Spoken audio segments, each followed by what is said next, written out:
Pas de titre. Qu'est-ce que je peux trouver comme titre aujourd'hui? Je suis à deux doigts de craquer. Là, littéralement, ouais. Je suis à deux doigts de craquer. Je suis à deux doigts du burn-out, là. Vraiment, pour être honnête. Pour ceux qui se demandent, moi, c'est Wise en 2023. J'étais gros, déprimé et j'étais pauvre. Du coup, j'ai pété un plomb, j'ai pris mon sac à dos et j'ai traversé le Maroc. J'étais tout documenté dans ce documentaire que tu peux suivre sur ma chaîne YouTube. Voilà, t'hésites pas à aller voir. Il est super intéressant. Depuis, je me suis dit que j'allais être libre. Et du coup, je te documente tout semaine par semaine sur cette chaîne YouTube. Toutes les semaines, je te fais un bilan de ma santé, de mes finances et je t'explique comment je fais pour essayer d'être libre financièrement. Ça évite tout le bullshit parce que je trouve qu'aujourd'hui on nous ment pas mal sur cette question-là et du coup je te partage tout sans filtre. J'espère que tu vas kiffer et du coup on commence tout de suite grâce au bilan physique, au bilan de santé qui commence par le sommeil. Donc il faut savoir que moi j'ai créé tout au fur et à mesure des frameworks, des manières de penser et ça c'en est un. Donc ça c'est ce que j'ai appelé la pyramide du corps. Tout comme tu peux voir elle commence toujours par le sommeil. J'ai eu des nuits d'enfoiré cette semaine et comme le sommeil c'est à la base de la pyramide du corps et du coup si t'as pas de corps en bonne santé, tu peux pas faire grand chose. Et du coup, comme j'ai pas eu un sommeil incroyable, forcément tout le reste n'a pas suivi. Et comment je le sais? Parce qu'en fait, dans la nuit d'hier, donc de samedi à dimanche, j'ai arrêté les écrans à 20h30 comme je le faisais avant. Et j'ai passé une nuit incroyable, ce qui fait que là, aujourd'hui, c'est toujours aussi dur, mais beaucoup moins. Et je suis beaucoup plus concentré. D'un point de vue nutrition, comme tu te doutes bien, c'est parti en couille totalement. Le fait étant que je pourrais me trouver plein d'excuses, mais je vais pas en trouver parce que c'est ma faute, clairement. J'aurais pu faire attention d'un point de vue nutritionnel. Mais voilà, disons que j'ai des petites excuses. D'un point de vue de l'entraînement, dans ma salle, c'est un peu le dawa, hein, on va pas se mentir. Ma salle, c'est du n'importe quoi. Les barres olympiques pour faire des exercices, elles sont tordues. Moi, il faut savoir que je fais du crossfit. Et autant à Casablanca, la salle était trop petite pour le nombre de personnes qui étaient adhérents. Autant là, j'ai une salle de sport qui est vraiment immense. Elle est immense, hein, la salle. Mais le matériel, il est nul. Et en plus de ça, tout est concentré à des endroits. Donc, si tu veux, tu as des grandes allées où tu peux faire entrer 100 personnes facilement.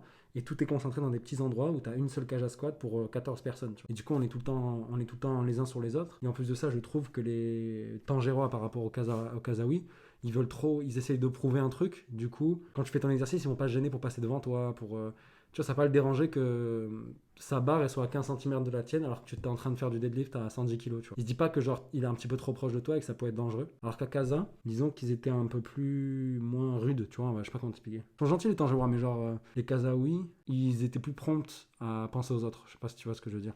Alors qu'à Tanger, je sais pas, ils ont un truc à se prouver, j'ai l'impression, c'est dommage. Mais bref, à part ça, les entraînements ils se passent super bien, il y a rien à dire. Franchement, je me régale toujours autant. Je me suis pas tellement entraîné tant que ça, mais c'est normal parce qu'en fait, comme je suis débordé et que je dors pas bien et que je me lève tard et que je finis mes journées tard, etc., je vais plus trop à l'entraînement. Enfin bref, mais en tout cas, je me suis entraîné cette semaine. D'un point de vue du sex control drive, on en avait déjà parlé de tout ce qui est énergie sexuelle.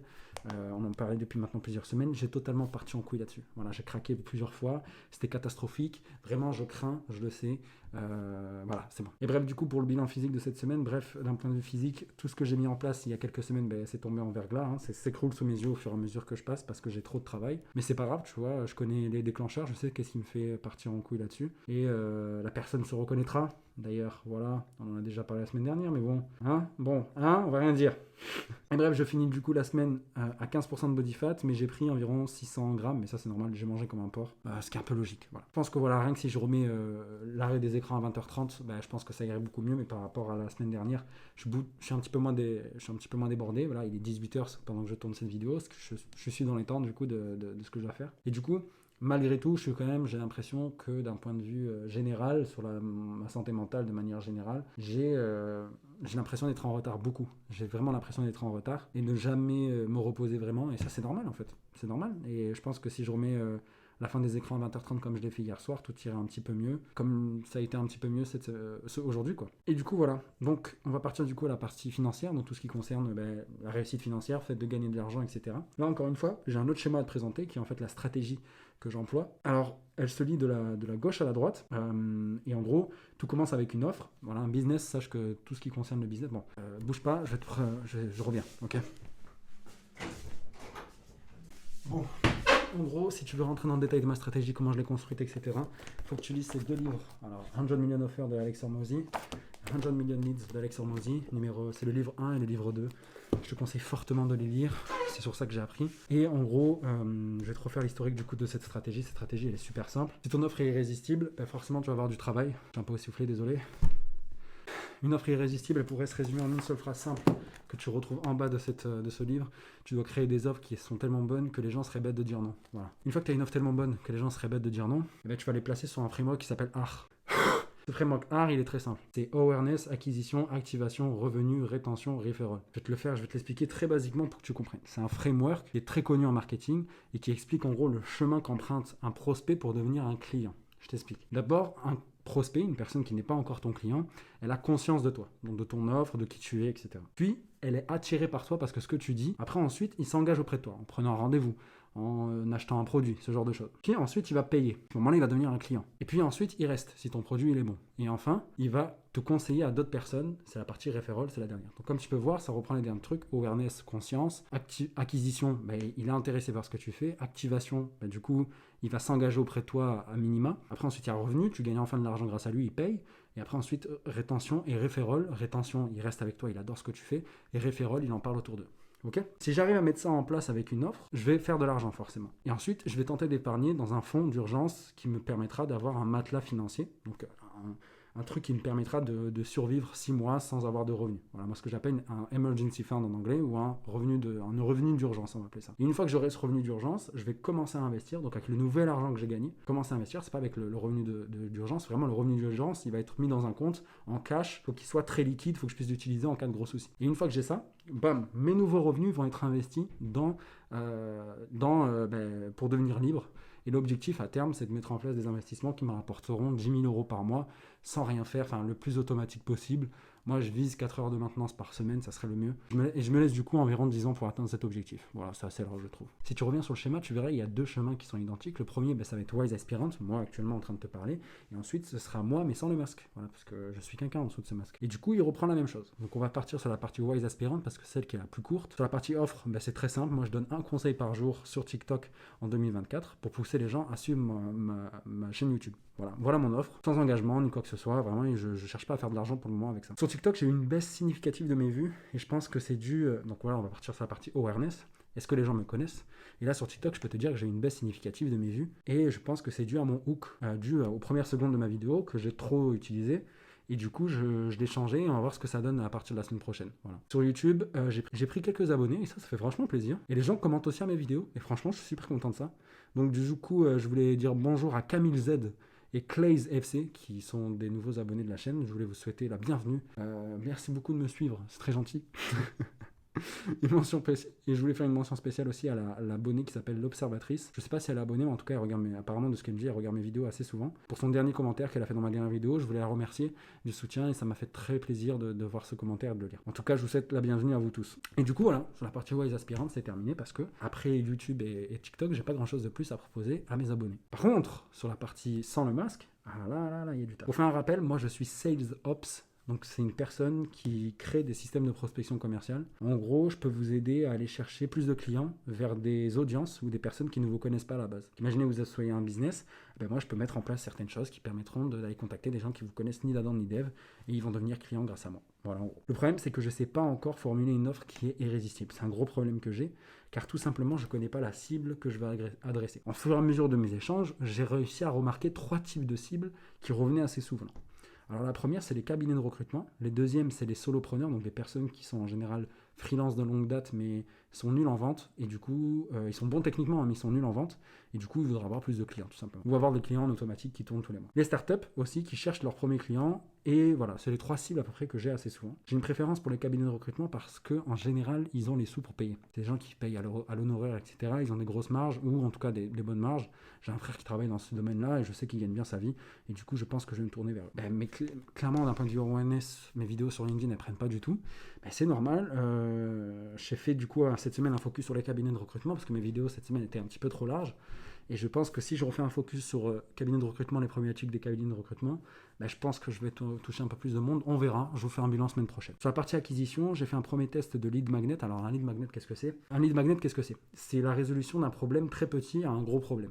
Alors vous doutez bien que moi, en tant que Sales Ops, je vais régler plusieurs problèmes à la fois. Dans la phrase « je veux ramener plus de clients », il y a beaucoup de choses à régler, quoi. Et du coup, moi, je vais ramener une solution à un tout petit problème qu'ils ont tout de suite. En étant intéressés par la résolution de ce petit problème, c'est des personnes qui sont forcément intéressées par la résolution du plus gros problème. Et ça, c'est un lead magnet, qu'on appelle un lead magnet ou un attireur de prospects. Et du coup, c'est ce que je propose. Et du coup, j'ai fait un premier test qui a eu pas mal d'engouement sur les solopreneurs cette fois-ci, mais ce sont des gens qui n'ont pas d'argent, quoi. Ces mecs en général, s'ils sont sur LinkedIn, c'est qu'ils n'ont pas forcément d'argent. Mais bon, on continue, on persiste. On va voir cette semaine si mes changements en fait j'ai toujours dans les vidéos que j'ai fait cette semaine aussi, il y a aussi une proposition de lead magnet, etc. Mais on va voir. On teste cette semaine, on verra et on continue comme ça. J'ai toujours des rendez-vous qui tombent par-ci et par-là par contre. Donc là, on va partir sur la partie acquisition. J'ai toujours des rendez-vous qui tombent par-ci, par-là, mais rien de bien concret pour le moment, même si, bon, il y a quelques petites pistes. Et là, on va passer du coup à la partie revenus. Cette semaine, j'ai eu 3 gros rendez-vous qui seraient potentiellement des signatures. Moi, je pense que ça va signer, parce que je fais encore de la gratuité sur mes services, et les personnes ont l'air pas mal intéressées. J'ai déjà eu 2 réponses. Une qui a été un oui, avec un engagement en avance, parce que c'est quelqu'un qui gère un incubateur de start-up, donc quelqu'un qui aide des start-up à se lancer. Et il m'a dit, on fait une masterclass ensemble sur le domaine spécifique que tu as, donc le Sales Ops, pour que tu aides les startups que j'ai. Et en plus de ça, moi en ce moment, j'ai des besoins, donc tu pourrais m'aider. Donc je pense que la personne m'a dit oui, hein, c'est un oui de, voilà, je te dis oui, on bossera ensemble. Moi, je vais lui faire la masterclass, moi je m'en fous. Dans tous les cas, c'est du contenu que je pourrais aller faire diviser et donner à certains de mes clients, tu vois. Donc c'est pas du perdu pour moi. Et en plus de ça, ça me mettra en avant face à des personnes qui seraient potentiellement intéressées par mes services. Et du coup, moi, ça me va de fou. Ça me permet tout simplement de présenter mon offre à plus de personnes. Et en même temps, je risque de gagner un client à long terme. Et surtout, il m'a dit, ok, moi, je veux bien bosser avec toi. Mais si tu me ramènes des clients, je te paierai à la commission. Et ça me fait gravement plaisir parce que c'est venu de lui-même. Et je me dis que même si je travaille gratuit, dans tous les cas, j'aurai un client testimonial et potentiellement de l'argent gagné dans tout ça. En plus de mon client qui me donne 1 000 € tous les mois pour que je l'aide. Et ça fait vachement plaisir, franchement, il n'y a rien à dire. Et après, il y en a 2 autres. L'un, j'ai eu une première réponse j'ai eu sa réponse aujourd'hui. Il est d'accord aussi pour bosser avec moi, donc ça fait un 2 sur 3. Et il y en a un que je vais relancer lundi, mais il n'y a aucune raison qu'il dise non. Il était plutôt chaud pour bosser avec moi, il avait besoin de parler à ses associés. Donc là, pour le moment, tout va bien. Franchement, je vais le dire, d'un point de vue financier, d'un point de vue acquisition de clients, ça va. Même si c'est gratuit, je ne gagne pas d'argent. Il y a des gens qui rentrent. Parce que n'oubliez pas, mon objectif, c'est d'offrir mes services gratuitement en échange de feedback pour m'améliorer. Parce que moi, c'est ma première fois. Hein. C'est la première fois que je monte une boîte aussi sérieusement. Et le deuxième truc, c'est d'un client testimonial s'ils sont contents. Donc, par exemple, la personne, on est ensemble en visioconférence et elle dit ah putain, c'était trop bien de travailler avec toi. Et ça, je peux vous dire, pour aller ensuite chercher des nouveaux clients, ça aide vachement. Sur la partie rétention, c'est là que j'ai un gros problème parce que la partie rétention, c'est toute la partie qui concerne le delivery, le fait que j'aide mes clients concrètement, que je mets les mains dans le cambouis pour eux. Et moi, j'appelle ça le delivery personnellement. Et c'est là vraiment où je me fais fumer, quoi. C'est vraiment là où je me fais péter le cul. Je suis tout le temps en retard. C'est très dur à garder la cadence, franchement, je vais être honnête avec vous. Et c'est vraiment sur ce point-là où j'ai l'impression d'être tout le temps en retard. Je ne vais pas rentrer dans les détails de ce que j'ai à faire cette semaine, mais en gros, pour vous donner un ordre d'idée, j'ai la masterclass à faire avec les gens de les startups. J'ai aussi le lancement d'un outil d'IA voix, donc une intelligence artificielle qui pourrait prendre des appels téléphoniques. J'ai aussi je vais avoir des séquences de prospection à mettre en place automatiques. J'ai aussi tout un système, aussi une stratégie à mettre en place parce que la personne m'a challengé là-dessus. Donc bref, j'ai pas mal de taf. Et aussi, j'ai oublié, mais là j'ai un gros truc, c'est mettre toute une stratégie d'acquisition de leads, de data, etc. Enfin bref, plein de trucs un peu techniques, comme vous pouvez voir, parce que je sais que la moitié ne vont rien comprendre. Mais en gros, pour vous dire un peu l'idée que j'ai. Et sur la partie referral, en fait, c'est tout le but de mon travail là actuellement, parce que si je gagne pas d'argent, mon but avant tout, c'est d'être referral, donc d'être recommandé. Moi j'appelle ça, ça s'appelle le referral, être recommandé à d'autres personnes.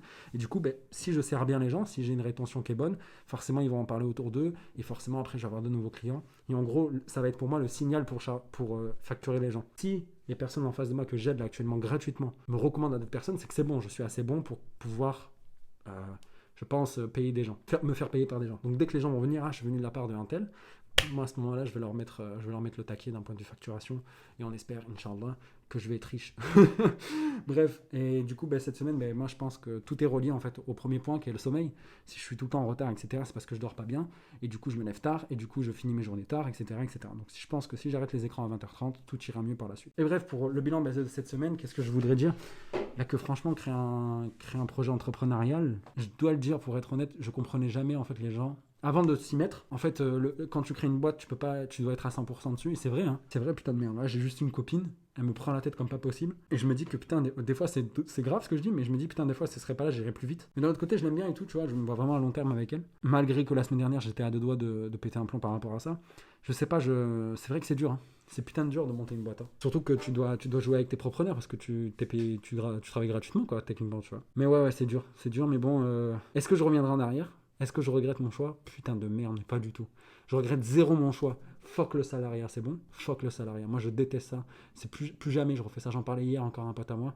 On était en train de discuter voilà, je vous prends un exemple super concret. Là, en ce moment, j'essaie de monter ma société marocaine, comme je vous l'ai dit la semaine dernière. C'est la merde. Clairement, c'est la merde. Le comptable, je sais pas si je peux lui faire confiance, même si c'est quelqu'un de confiance qui me l'a contacté. Il fait des zigzags bizarres. Je sais que je peux être potentiellement dans une zone franche. Casa City, c'est quoi? Casa Finance City, qui me permettrait d'être exonéré d'impôts pendant 5 ans. Pourquoi je vais être exonéré d'impôts pendant 5 ans? Parce que moi, quand j'ai vu qu'on me prenait 20% d'impôt sur la société, plus environ 45% sur mon salaire quand je veux m'en verser un, ça me casse les couilles. Et donc, du coup, moi, je fais en sorte de garder un maximum d'argent, tu vois. Et franchement, même si je vois qu'il y a des galères sur galères sur galères, ça me fait kiffer. Je dis putain, il faut trouver un comptable. Ah, du coup, je connais mieux sur comment les fonctionnent. Je sais pas, c'est stimulant intellectuellement. Et je dois dire qu'un CDI, à part si toi, tu t'en fous et que t'es bien dans ta vie, t'es calé et que t'es pas dans une notion de défi personnel et que tu trouves que la vie est une tu sais, t'es un peu hédoniste, voire épicurien dans la manière de voir la vie. Bah, pour moi, la vie, c'est qu'un passage. Du coup, il faut la vivre, à fond, tu vois. Pour moi, même si je sais que ça pourrait être un peu bizarre et un peu mal vu d'un point de vue islamique, parce que je suis musulman, moi je pense que Dieu, à un moment, à la fin de ta vie, quand tu arrives devant lui, il va te présenter les potentialités de ta vie. Voilà, tu aurais pu faire ça, ça, ça, ça, ça, pourquoi tu n'as rien fait? Là, si tu aurais fait ce choix-là. Et donc, du coup, moi je pense que si tu vis pas intensément ta vie, ben, tu vas le regretter et tu vas aller en enfer, tout simplement. Tu vois. Même au-delà des péchés que tu fais, moi je pense que si tu vis pas pleinement ta vie, tu vas aller en enfer. Moi je pense ça vraiment. Tu vois, c'est à ce niveau-là d'exigence que je me mets. Et je me dis que c'est pour ça que je m'en veux autant quand je vais pas à la salle, ce genre de choses. Vraiment, genre pour le coup, j'essaye j'aime ça, j'aime ce défi qu'on a, parce que j'ai l'impression que je suis un peu, vous allez trouver ça chelou ce que je vais dire, mais je suis un peu un soldat de Dieu, j'ai des musiques limite du désert dans la tête, bon bref, on va pas parler de ça, mais et j'apprends beaucoup, je vous avoue que là en 2 mois j'ai appris beaucoup plus qu'en un an en étant en CDI dans une boîte, tu vois, où je faisais du 9h-17h, et je peux vous dire, j'ai commencé ma vie très jeune. J'ai eu la chance d'être en CDI très tôt. Et je dois dire que ouais, c'est la merde, mais putain, heureusement, je l'ai fait maintenant. Et je t'avoue que j'aurais dû le faire bien plus tôt. J'aurais dû le faire à 18 ans. Mais bon, j'ai l'impression que tout le monde dit ça. Tous les mecs qui se sont lancés disent c'est bien parce qu'il y a un truc qui se passe, je pense. Parce qu'au final, là, vous allez me dire, ouais, il parle comme tous les autres. Mais en vrai, ouais, genre, pour être honnête avec vous, c'est pas du bullshit là ce que je vous raconte. Hein. T'as envie de monter ton projet, lance-le, genre, vraiment. Hein. Genre, tu regretteras jamais de t'être lancé, genre. Fais le nécessaire autour de toi pour pas que ça inquiète des gens, tu vois. Mais en vrai, fais-le, genre. Genre, mais zéro regret. Tu vas en chier. Hein. C'est la merde. C'est la merde. Moi, j'en chie, tu vois. Vraiment, des fois, j'ai pas envie, hein, mais je le fais quand même. Et je kiffe, tu vois. À la fin de la journée, j'ai une journée super compliquée. Là, je sais que je vais bientôt finir la vidéo. J'ai plein de trucs qui vont m'attendre demain. Je suis dans la merde, genre, ça me fait chier. Mais putain, dès que j'ai fini cette vidéo, je vais la monter, la poster, je serai content de moi, tu vois. Et franchement, ça fait plaisir. C'est vraiment cool, tu vois, comme sentiment. Donc ouais, je te conseille vraiment de te lancer si tu as une idée de business. Et, barre-toi de France aussi. Voilà. En tout cas, moi, je te souhaite une super semaine. Prends soin de toi. Et encore merci pour les nouveaux abonnés. C'est super gentil d'être présent et de regarder ce que je fais. N'hésitez pas si vous avez des questions précises ou vraiment si vous trouvez qu'il y a des trucs qui sont pas clairs dans ma vidéo. Je sais que je parle un peu vite des fois. Et en tout cas, prenez soin de vous. Je passe le bonjour à ma famille. J'ai pas trop le temps de les contacter en ce moment parce que je suis pas mal occupé. Mais sachez que je pense à vous. Je vous aime et prenez soin de vous. Ok? Bisous.